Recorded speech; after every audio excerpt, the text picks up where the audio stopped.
ओशोने आत्म्याला खूप सुंदर पद्धतीने समजून सांगितले आहे.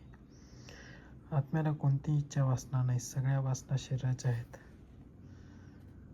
आत्मा वासना नसणारा म्हणजे निर्वासना आहे. म्हणून तो चालत नाही की चालू शकत नाही.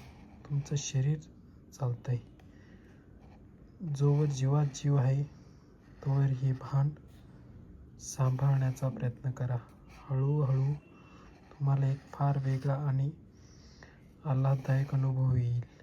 रस्त्यावरून जाताना एका दिवशी अचानकपणे तुम्हाला जाणवेल की आपल्यामध्ये दोन भाग पडले आहेत. एक भाग चालतोय आणि दुसरा चालत नाहीये.